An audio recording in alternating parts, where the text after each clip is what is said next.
Hi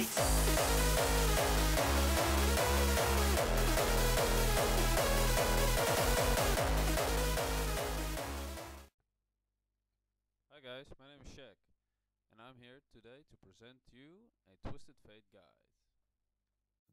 Back alive. Looks like we're getting a pretty good fight out of it. Oh, and actually TSM cuts them off. They go. Flash Flay coming in. Looks like it's going to be one back and forth. They slice and dice for Dragon's Descent. Nothing really going down for too much damage. They follow down Meteos, gets a bit of heal back. It's going to be a wild card as well. Nothing taken down for him. And TSM here is back.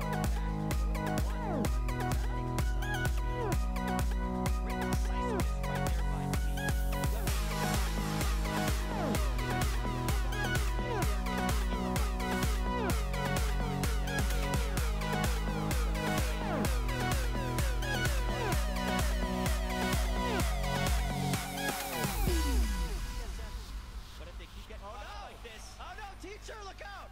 He's to be alright.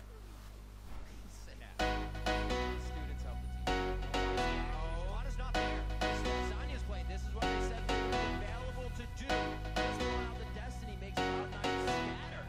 And they're not able to get over kill from Lemonade. They go for a fight. Looks like Meteos goes in very hard. They get not even the lantern out. Meteos still alive. Getting himself the heals first. AI coming in with the kills. Backside, they slow things down as TSM didn't like the damage they were seeing on the front end of that fight. But they out of the backside. He gets taken out of his cube. Doesn't do the damage, but he's not able to apply the rest.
Turtle on the backside. No way clear for Cloud9. They might just have to fight right now. So once cleaved on to the Dragon. Descent with the play. Very nice. Ball's trying to do what he can for the back line. Dyrus level 16 with Dominus on the front. Sneaky gets it killed and he needs Pearson. Sidestepping back and forth. No Zanias for that, but it's hard to even do damage to him from the jungle waters. It's a turnaround somehow now. Cloud9 is getting shredded. There's the one. There's the two. A triple kill coming in for Wild Turtle as he throws on the shell. And the first pick quarterly. Turret's going down. That's one Nexus turret. Not even going to have time to get back to the Baron because they don't need it. Team Solomon trying to come out big on this one. Focusing completely on the turret. That's going to have to be a gold card for Pearson. Oh, he gets the flame breath. And they're going to have to be getting out on this one.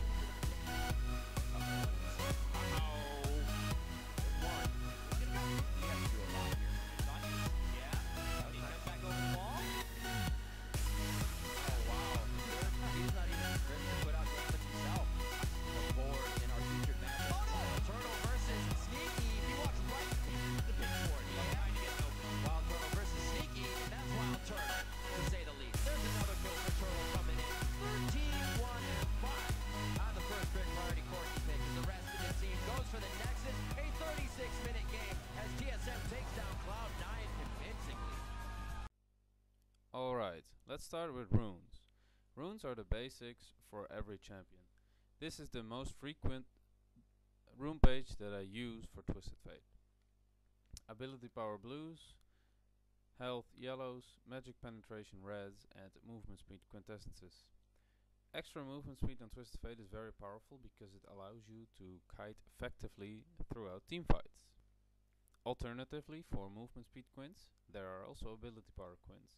These are also very powerful. You can use this, for example, in a farming lane for example against Oriana, or when the opponents won't be targeting you, or when you have enough peeling in your team. So you just have to figure out what to use and when. Um, Probably when you don't know what to use when, probably better to stick to the movement speed anyway. This is the basic mastery build I use for Twisted Fate. Note that I don't use any points in the defense tree, because I believe that the utility tree offers way more for Twisted Fate than the defense tree.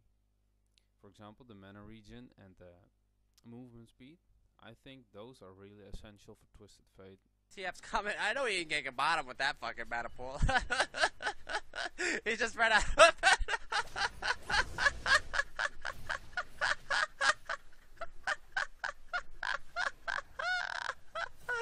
Oh, he just kicked.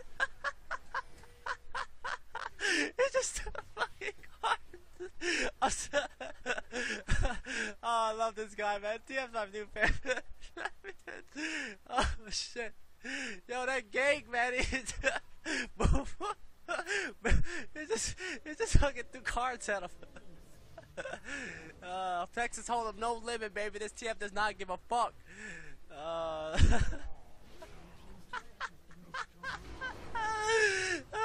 shit.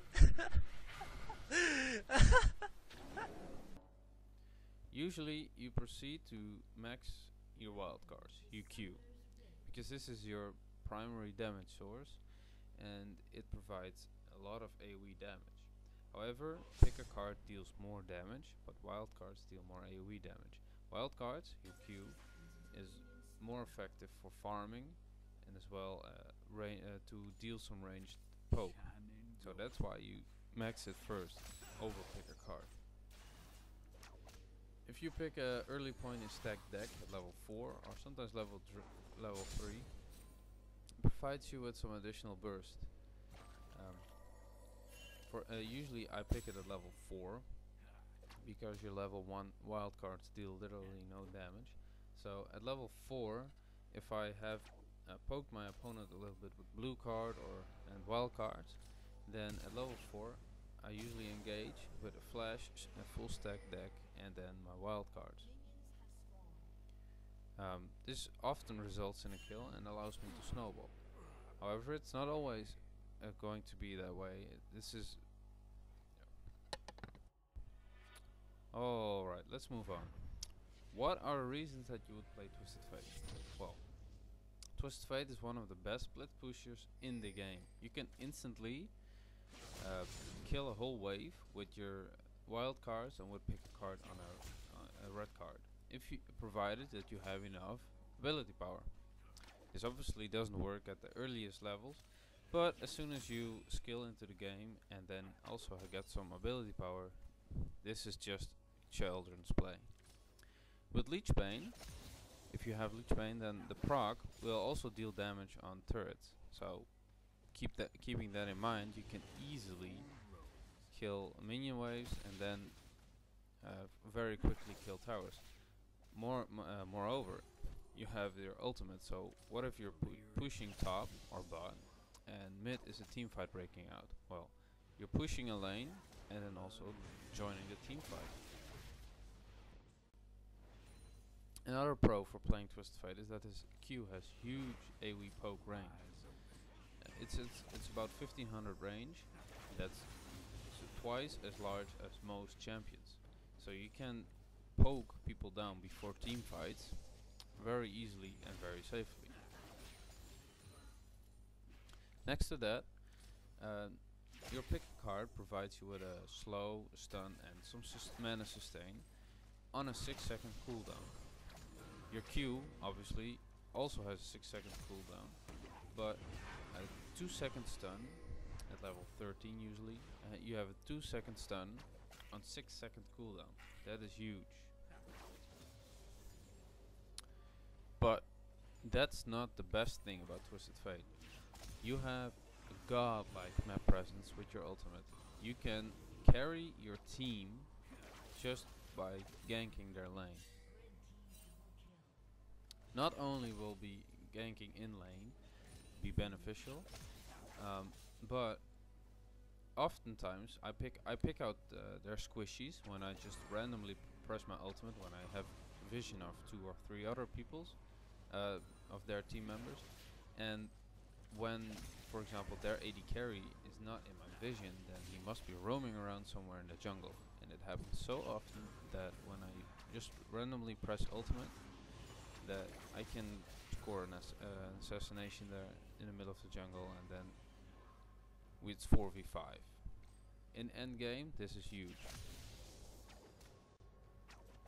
Well, and final pro for playing Twisted Fate is that he's really easily to snowball with. Your passive provides you extra gold, so you don't necessarily need to make kills to snowball. Unlike other champions who need kills in order to get more gold than their opponent, you already get more gold than your opponent just due to your passive. However, there are also cons. Twisted Fate is extremely fast, needs extremely fast reaction times to pull the right cards in the right situation. Furthermore, he is extremely squishy and has low base movement speed. That's why I run movement speed quins, and usually, not always, usually I start with boots. And laning phase could be somewhat difficult if you don't know how to play him, because he's rather squishy and he is really weak in the early levels. He's really scaling well into the late game, and due to his passive, that you have more gold than your opponent from just minion farms. That's how you snowball into mid and late game. Alright, let's move on to the next topic. Summoner spells. Summoner spells are really important for every champion. You can pick 2 and there are so many. However, there are a couple of really viable. I see a lot of Twisted Fates, of these pro Twisted Fates, run with Flash and Ghost. This is viable, but I prefer to run with Flash and Teleport. Because after you ganked with Destiny, then you can go base and then go back to your lane full health, full mana. Oftentimes it happens that when you gank with Destiny, people are waiting in the river to kill you, because often it happens that when you gank, you're either low mana that you cannot duel them, or you took some damage and you're an easy kill. Ignite is a really good summoner spell as well. Twisted Fate does not really have the burst until the late game to 100 to 0 a lot of players, so that's why Ignite can help to get to score more kills. However, there are also a couple of defensive summoner spells that a lot of people don't use, which are Barrier, Heal and Exhaust. For example, if you're up against Fizz, he will usually open with his ultimate with a shark, and if he hits you, you're most likely dead. Well, Heal and Barrier obviously help you a lot in surviving, but consider taking Exhaust against Fizz, for example. When Fizz uses his ultimate, it takes a couple of seconds to actually deal the damage, and he will run towards you already, so it's easy to exhaust him, and his ultimate will deal literally 0 damage, and as well as his W. Exhaust provides a debuff for your opponent, 50% less damage. This is huge if you're up against a bursty type of opponent. For example, Zed, Fizz, Jace, you call it. When they jump on you, you die. That's why Exhaust is very helpful. So you have backed for the first time, and now you have to decide what to buy. Well, usually it happens in my laning phases that I go back with 1600 or more gold, then I will buy a needlessly large rod. This will give me enough ability power to one-shot clear waves at level 9. If that's not the case, Sheen would be a good option. If you cannot buy that, a blasting one, and if you cannot buy that, a Doran's Ring. I usually try to get needlessly large rod, but I won't finish my Rabidance before my Leech Bane, because your Leech Bane gives you that much hyper burst. That's insane. I think Leech Bane is Twisted Fate his main damage item, and obviously Rabidance Death Cap is on any burst type of ability power caster a must have. Alright, let's start in item builds. I usually start with boots and pots, unless I'm up in a farm lane, for example Heimerdinger or Oriana. I don't really need to dodge any skill shots. Then I will start with Doran's Ring and 2 pots. The reason you start with boots is that, for example, your enemy jungler ganks, it's really easy to dodge his skill shots or just to run away because you run faster. Alright, so you've bought your Leech Bane and probably Rabidance.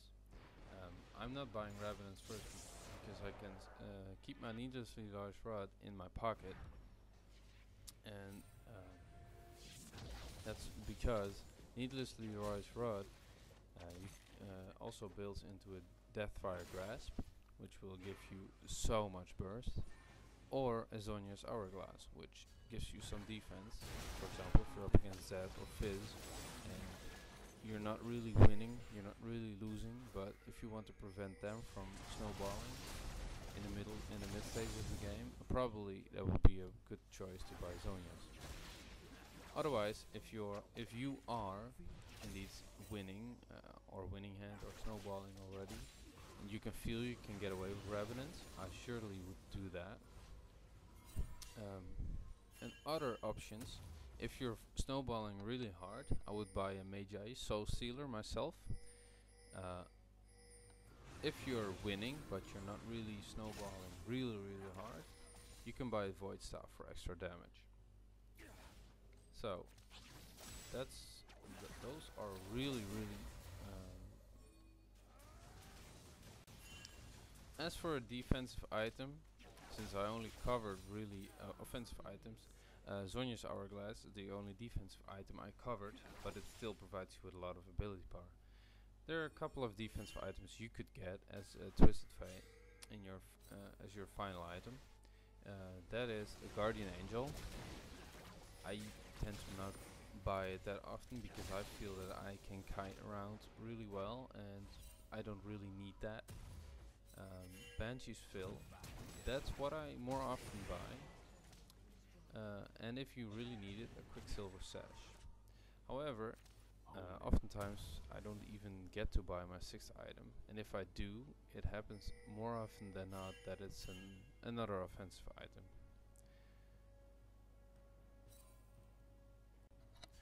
There are a lot more ability power items than I just explained, and I will explain them right now as well, and also why you should not buy them as Twisted Fate.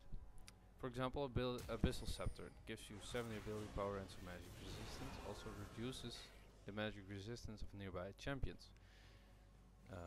This is an item that's good for melee range champions, and not for Twisted Fate because you're a backline caster mage. You're not getting in range enough for that to work. The Rylash Crystal Scepter gives you health, ability power, and a unique passive that will slow your opponent. Well, you already have a hell of a lot of CC on your W. You don't need any more from items. The item CC is kinda useless. Also, you trade in ability power for health. You don't really need tankiness because you're squishy as hell. Even with extra health, you will get one-shotted by their ability power casters anyway. So, or the bruisers. It doesn't matter if you have more health. Also avoid buying mana or mana regen items because you don't really need it. Later in the game, I have never issues with mana. Never. Archangel Staff or Athene's and Holy Grail, those are items you don't want to buy. There is only one item that provides you with mana regen and as well with some ability power. there is only one item that you could get. It provides grievous wounds. That's a morale economy. If you're up against a Swain, for example, that really helps if you don't run Ignite. If you do run Ignite, it may not be as good, but then again, it applies to grievous wounds every time your enemy champion goes below 40%. So, against really heavy self-healing champions, that's the only item I would get with mana regen. But then again, I wouldn't get it for the mana regen, I would get it for the grievous wounds. Rod of the Ages is also an item that provides a little bit of tankiness. Again, tankiness is unnecessary on Twisted Fate. Guinchi's Rage Blade, well, provides attack damage. You know, it is, yeah, usually useless item. Nashor's Tooth, attack speed, ability power, moi. If the only way, when I see it viable as Twisted Fate is when you need to backdoor. I sometimes buy it when we have an inhibitor down and 2 enemy Nexus turrets, but we can't seem to kill them anymore for some reason. Then I will sell an item, buy Nashor's Tooth, wait out the next team fight 4v5, and then I will backdoor. Then the final item is Haunting Guys or Leandries. Well, this gives health, which is useless, and you just trade that in for ability power. So those are the items that I suggest you don't buy. Alright, so now we've covered all the items, and which are no-go items and which are good items. I hopefully gave you now an impression of what you should build, when, and how. So let's move on to the topic of warding or vision. As Twisted Fate, vision is really important, because if you ward the enemy jungle throughout the entire game, then you can pick off people when they're out of position, low health champions, which can help you snowball further. Vision is not only useful for snowballing, it's also useful for knowing where to position yourself. For example, if you ward the top jungle, near the top lane, you see the enemy jungler there. This means he is not close by for dragon, so you could easily kill dragon quickly. Stuff like that. It's like, if you don't ward, it's like playing chess in the dark. You don't know where the opponent is moving their pawns. Neither do you. You're just guessing. Alright, let's move on to the topic of ganking. To gank with Twisted Fate, we must consider a couple of things before we open with Destiny. Is your ally able to follow up? Does he have enough HP? Does he have enough mana? Do we have enough damage? Like, for example, is your stacked deck ready to use? Is your jungler near? You know, maybe you can, for example, if you gank top or bot, your jungler is already ganking that lane, then it's going to be a 3v1 or a 4v2 situation. But it can also be that the enemy jungler is nearby. So when you press your ultimate, you should always look at your map before you pour it in. Also, counter ganking is extremely effective, because usually in a 2v1 or a 3v2 situation, people tend to tower dive, and when you pour it in, then it's immediately a 3v3 or a 2v2 situation with a tower at your side. That's often going to be at your advantage. Alright, so now we have covered the topic of ganking. Now we're going to cover the topics of early, mid, and late game. In early game, you should aim on getting enough CS. With your passive, this will allow you to snowball in early game already, and this will will give you the advantage in the mid game. So early game, try to not die and try to farm as much as possible. This is really a skill that will get you into gold or even higher, but just farming. If you're bronze now or silver and you learn how to farm really well, you can snowball so hard with Twisted Fate because it's also really easy to farm late in the game. And if you aim to get 200 CS at the 20-minute mark, usually your opponents will be about 100. You will have so much more gold, and you can one-shot people, and while they do hardly any damage on you. So in mid game, it's about like level 9, 10, 11. That's when mid game start. This is really a great time for you to gank lanes, because at this point you should be able to one-shot waves and use your global map presence with your ultimate to gank lanes and help your teammates out. Oftentimes I won't be able to score kills in mid unless I flash up and started poking, but during mid game I don't really care about killing my mid laner. I'm just going to one-shot the wave and gank. That's all I do in mid game. Late game, you're pushing as much waves as possible. Farm, keep on farming raids, etc. And keep on warding. That's really important. Late game warding is so important, because if you can spot somebody, you can 1v1 somewhere around roaming in the jungle. You can use your ultimate to one-shot them, and then there are 4 left. If your team is able to follow up, or if you're able to get away, then I would recommend you doing it. Yeah, that's how you play late game. Your ultimate, you can just sometimes just randomly press your ultimate if you don't have enough vision, but if you do have vision on 2 or 3 opponents, you can. It's most likely that one of your opponents is like going for blue. Let's say enemy Oriana is you don't see her, but you see 2 players bot and 1 player mid. She may be doing blue. So if you just randomly press your ultimate, or not really randomly, but if you only have vision on 2 or 3 opponents, then you can use your ultimate to see if you're lucky and spot somebody in the jungle. If not, your ultimate's only 60-second cooldown late game, so who cares about 1 minute?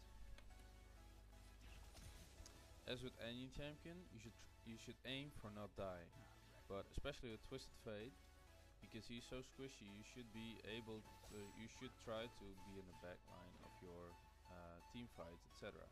Also in the laning phase, you should try not to overextend, and if you do push, ward well, because you're really easy to kill. You'll see in this clip.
tankier and he's got more damage and just overall better than Ed, that's for sure. But let's see what Fnatic do about this one. Baron is now up and available for the taking. Twisted Fate over that side as Soaz again. Just taking a couple of hits from Fred that you don't really notice touching his health bar whatsoever. There's the Destiny pop just to give vision of everyone. And Sjekkkk is actually coming down here. He's going in for it against Authority, trying to have the fight as a crescendo comes across. Bullet time as the knockups come out from Enrated as well. But Sjekkkk is still in the base here. Soaz could go and join him as we are going to see him take down the inhibitor. He's actually on the Nexus turrets right now. Let's have a look down towards that base. How far gone is that inhibitor? In fact, he's onto the Nexus here already against Authority, picking up the kills, but Sjekkkk with that backdoor action wins the game.